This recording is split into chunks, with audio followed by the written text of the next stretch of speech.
Leadership, according to former U.S. President Dwight D. Eisenhower, is the ability to persuade someone else to act out of his motivation. You are buying into two facts if you adopt this definition of leadership, which happens to be my favorite. The first reality is that you are a leader. Everyone in the audience raised their hands and nodded their heads when I asked them a very simple question.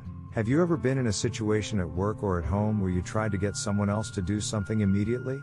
Usually, when I make that observation during business seminars, I'm met with looks of disbelief. According to Eisenhower's definition, the moment you make an effort to influence another person, you become a leader. Given the correctness of the concept, the problem isn't whether you're a leader, it's how you can lead more successfully. The answer to that question reveals a second fact arising from Eisenhower's definition. Leaders are created, not born. There are specific things you need to do to hone your leadership skills, regardless of whether you've recently been thrust into a leadership role and feel as out of place as a turtle in a road race or you're in charge of a Fortune 500 company. This is because effective leadership is an art and comes from hard work, not good genes. The fundamental chords of leading may be studied, rehearsed, and mastered much like the fundamental chords of any musical instrument. The fundamentals of leadership are the same and must be mastered regardless of whether I'm consulting with the CEO of a $100 million company about business strategies or counseling a mother or father about childrearing strategies. While natural talent is a shortcut to musical excellence, processing that talent doesn't negate the necessity of hard work. Similar to how some people are born with a natural ability for leadership, others must study the craft and put a lot of effort into learning the foundations.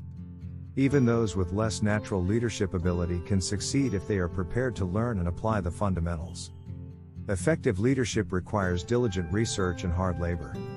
I didn't write this book to provide you comfort reading to get you through the day. It's not meant to give you a fantasy faith boost like Dorothy and the Wizard of Oz, who flew home after you clicked your heels together and declared there was no place like home. Jesus' leadership style, which forms the foundation of this book's teaching, is not based on wishful thinking or a nice feeling like some may imagine. Rather, it is based on a life that has shown honesty, vision, sacrifice, and love.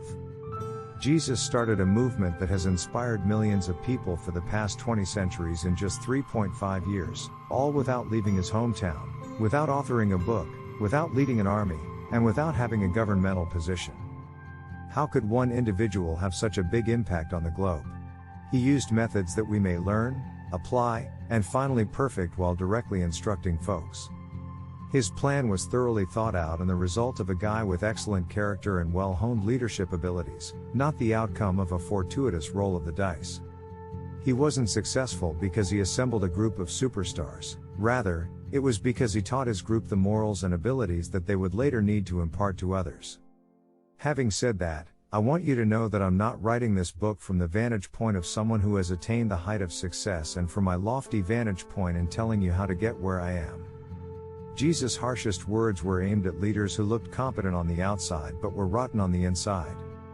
I understand what it's like to be the leader of a quickly expanding company and what it's like to lead while failure is staring me in the face. In most ways, I still look forward to seeing my goals come true, but in one regard, I consider myself at least somewhat adept at taking charge when the going gets rough and the benefits are few. For the man or woman who aspires to be a leader in the image of Jesus and who seeks to grow both personally and professionally. If you are that sort of a leader, fasten your seatbelt because you are about to go on a journey that will bring out the best in you. In the first half of the book, you'll learn how Jesus' knowledge may help you develop the qualities of a leader. In the second half of the book, you'll learn how Jesus provided 6 essential leadership abilities and how you can learn to use and master them. To interpret the wisdom of Jesus into understandable and applicable words, I've made use of the greatest leadership books currently accessible. I'm going to discuss the knowledge I've acquired through giving leadership seminars all around the country, meeting with businessmen, and working as a church pastor. Yes, you searched for a few concepts that you could use right away. Every time you listen to the book, remind yourself that making tiny adjustments over time will eventually lead to a dramatically improved situation. Each of us is like a jet taking off from an airport. With just a 2% change in course, we'll fly from Los Angeles to a location that is 2,000 miles distant. And over the next year, You will undoubtedly lead the people you are in charge of to a better place if the knowledge of Jesus leads you to become 2% more like him in your leadership style. Jesus knowledge. Jesus exhibited integrity, foresight, sacrifice, and love. Jesus used deliberate leadership strategies that we can learn, apply, and perfect. Jesus asked his group to imitate him.